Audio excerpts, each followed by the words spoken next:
Hey guys, and welcome back to Deku Tarot and to your daily tarot reading for Friday, the 17th of January, 2020.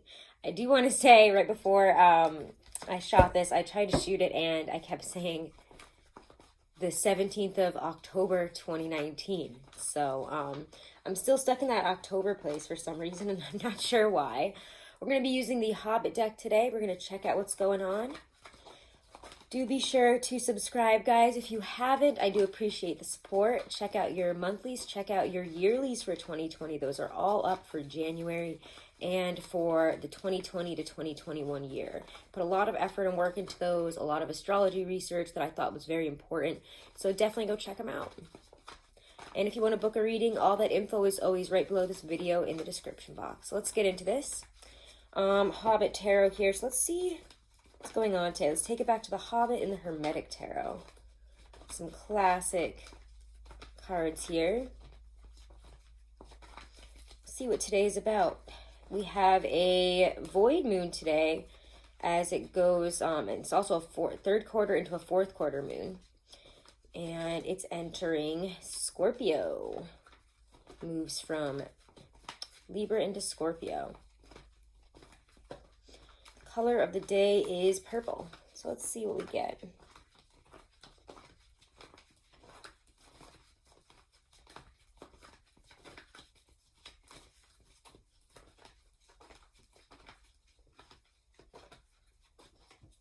Okay. Interesting. Two cards fell out, both extremely interestingly. I don't know how to take that card. If you want to come back out, I'm sure you will.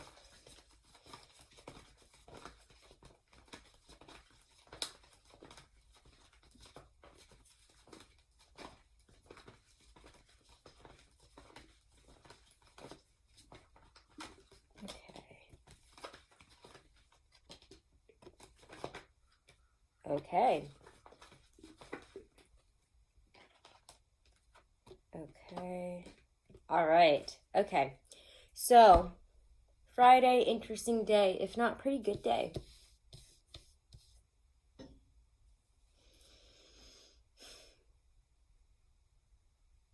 I would say your energy of the day here has a lot to do with where you need to come up against in order to push forward.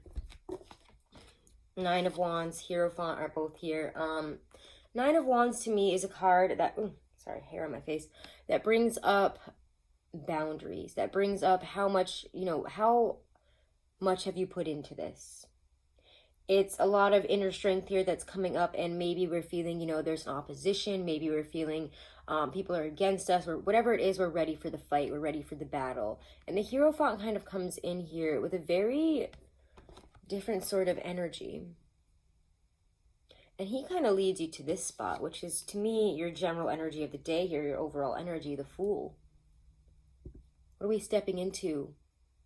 What are we jumping forward on? What kind of adventure, what kind of path are we starting here? It feels like there's something inner driving us. Something that is more practical, probably. I'm not saying, it's totally foolish, because the Fool is looking right here at the Hierophant. And I feel that, we're considering a lot of the more practical matters on this situation, considering especially in terms of material, money, finances, in a decision, in a situation. If we want to move, if it's career, whatever it might be, home, it feels that we're making some clear moves forward, but they're not, even if other people think that they're, oh, you're being foolish, you're being silly, you've thought about it.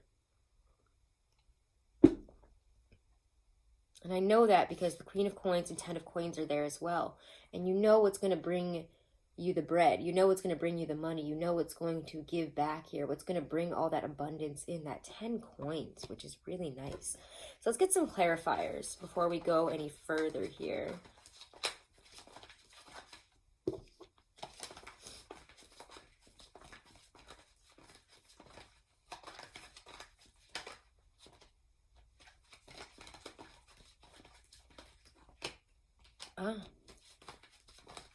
Okay, there you are. All right. Well,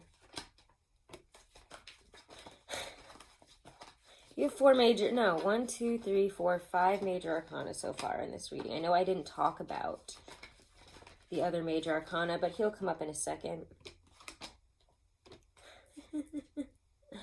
Okay. One more, actually.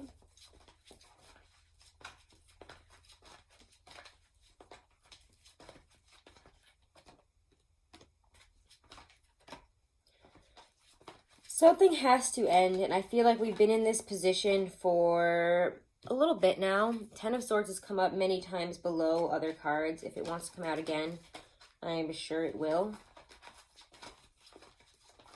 It's hard to ignore that when it just keeps coming out, but there is a sense of moving on. Eight of Swords also kind of came out behind some cards. Of course, I don't want to take out every single card that's sitting behind another, but I try to take out the ones that are calling to me or that pop out in the most definitive ways. But I can't help but notice that Eight of Swords was behind in both decks. So maybe this has a lot to do with the situation that, again, we're feeling very defensive about because we're not able to see our own position in it. Our position is a lot more powerful than we've believed in the past because the Magician is your energy. The Magician is your drive in this situation. It's how this situation kind of comes to be. You have to put in the effort. I mean, it's Capricorn all over this year. So you can't really get away without putting in the work. It's not going to let you have whatever it is you're going for, information, a job, money, stability, unless you do the legwork. Unless you're willing to really look at, no, I have more power in this. I have all the keys. It's really up to me. Because if you're waiting on something, well, if you're waiting on something, you might actually hear something. But this is still going to involve your efforts and where you're driving, especially in terms of career goals right now. Because the Blasted Tower and then the Chariot came out underneath all that.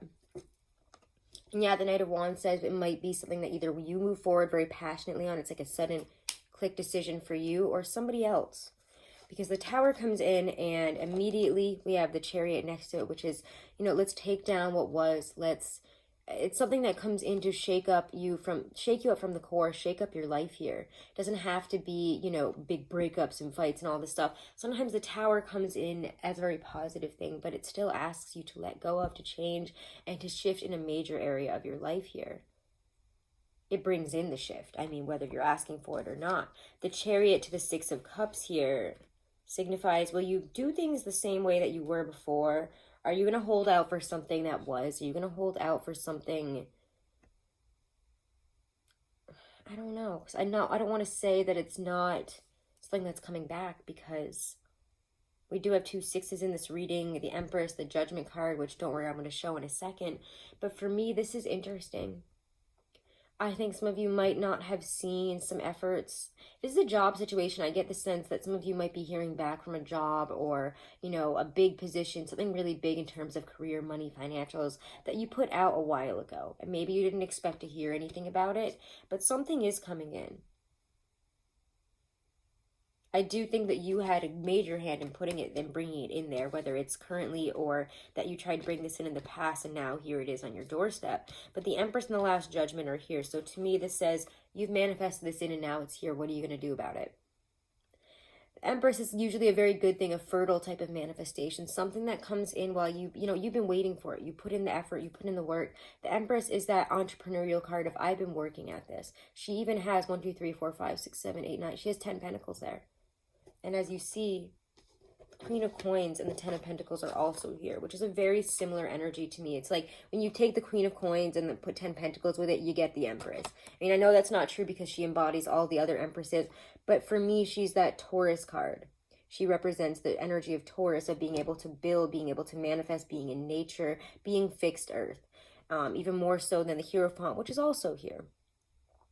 Uranus and Taurus has come back into play. I'm not really sure what conjunctions or what it's doing right now off the top of my head. Unfortunately, my new yearly journal thing doesn't go into the astrology too much as my old one. But I know that it's going forward and that changes are here and that it's shaking things up on a very ground, material, earthy level here. So what do you want to see? It feels like it's being shaken up for the positive. If you have been, making some decisions, moving towards, again, new directions with work, with money, with I want this. I want to live a more abundant life. So what am I going to do to get it? Or I want this out of my life. I want this out of my career. What am I going to do to get it? You will get there. But you do have to be willing to leave something behind, because what comes after that Judgment card, let me hold these in order so that you guys can see it how I see it down here. Empress, Judgment, Six of Swords. It asks you to move forward. It asks you to move on. Where you're at is no longer satisfying. And if some of you have wanted to move with the Knight of Wands, Six of Cups, Six of Swords, the Chariot, there's a lot of movement heavy cards here, along with the Fool and the Ten of Pentacles that signify, all little pieces of what I would signify as moving house, moving somewhere else. So there is a sense of moving on to calmer waters here, but we're being asked to take direction in the face of things kind of falling apart the way they are. The way that things have been, it just feels like there is no foundation. So why not go and seek one out? Why not go seek out the foundation that you're looking for? Let's pull one more from this, and then we're going to go on to the oracles. And as I looked up, it was 11:11 on the time of the video, so... Judgment again. These are internal changes, things that you are realizing internally that you need to let go of, that you need to shift, that you need to get out of. Because again, there's a growing awareness, a shift in your consciousness here with Judgment. It's life changing here. I mean, life has changed and you have to change with it internally and externally, as we see Judgment in both cards. When you get two cards in the same deck, one is a clarifier, one's not, and they're both showing up, for me, that's a very special message, especially so if you are, got a slab of psychic yourself, or if you're reading cards, you're into the metaphysical, or you're going through a spiritual awakening kind of journey. This energy today is spiritual awakening. We're in that spiritual awakening place here, but it has a lot to do with where do you go from here and where you're taking your more practical things of life, career, money, the family, your decisions, who you are. It's very internal, and yet there it is on the external. There it is in the reality. Very interesting, and I'm feeling like, oh my God, the readings have been so strange and so esoteric and just wild lately. Let's get a Goddess Oracle card. Journey to the Goddess Realm Oracle card here. I really like them. By Lisa Porter. I highly suggest them, especially if you're interested in goddesses, learning more about them, more about deities in general. I just love it. Oh. Okay, so now we're going to have to probably pull some type of love card here, because these are two very interesting ladies, Venus and Sedna. Venus is obviously the goddess of romance. Hold on, let me get her thing up here. She's 33. 3 and 3 is 6. Interesting. And 6 for me, as you know, we have 2 6s in this reading. 6 of Cups, 6 of Swords. 6s are my message that you're on the right path forward, and to trust right now, to have trust, have faith that things are going to work out. So anyways, beautiful Roman goddess of love, Venus possesses alluring magic that brings forth passion and romance. Venus is often depicted on a shell rising up from the sea foam. Her son Cupid frequently accompanies her. Rose petals on the dove represent her intoxicating presence between lovers. She has sprinkled her magic your way and sings to you, love is in the air, embrace the magic of Venus. So again, there is this desire, like this being in love, this imaginative energy that pushes you forward. And yet the next card that's out here is Sedna, and she's kind of a sadder. She's literally the card of sadness. The Inuit sea goddess Sedna lives at the bottom of the ocean in a terrible battle caused by her wicked birdman husband. Her fingers were cut off. From each knuckle, whales, seas, fish, and walruses emerged. Although Sedna can be moody, she expresses her grief and creativity in new life. Her salty tears are symbolic of clearing and cleansing like the tides. Sedna comes to teach you to release old pain stored in your physical and emotional body. Her Malamute dog companion symbolizes making friends with ourselves. Sedna recognizes your sadness and loss in life. Through these seasons of loss, new creations spring forth. So for some of you, maybe new love. Maybe love that you have to, let go of one thing in order to step into another, or you have to let go of some type of hang-ups, some type of issue here. It's like, if you want change in your life, you want change in this relationship, you have to overcome this sadness and accept that sometimes you can't avoid that. Even if, you're taking a chance and you're not sure how it's going to go, sadness and love are equal partners. And I think that a lot of people have a hard time understanding that, but you must feel the sadness, you must feel the pain in order to also feel the love and experience that, to understand what real love is. So there's a lot of juxtaposition there, learning that's going on. Again, it feels like a spiritual awakening for a lot of you, and some other huge awakenings in your life in terms of where we're headed, especially materially, based on what we've, gone through internally. And wow, I've been trying to keep these dailies at like 10 minutes, and like I swear, like ever since I feel like I started back up and on it on 2020, it's been like longer because it's just been crazy. It's been crazy energy. So I hope you guys enjoyed it. Check out your dailies. Check out the monthlies for your sun, moon, and rising, as well as Venus, as well as the yearlies. The yearlies are really comprehensive in terms of, I put a lot of, again, effort astrologically for each specific sign for the whole year ahead. So do check that out. There's some really important information there. Like, I cannot stress how important I think that information is for the year ahead for everybody, just because astrology has a even bigger part this year than it did last year. And I know I said that last year, I was like, this is a year for the ages, it's going to be like crazy with all the astrology. This year, crazier. All right, so have a wonderful and blessed day. Thank you guys. As I looked up 1555, so 555 1111, take it how you will. All right, have a great day. Namaste.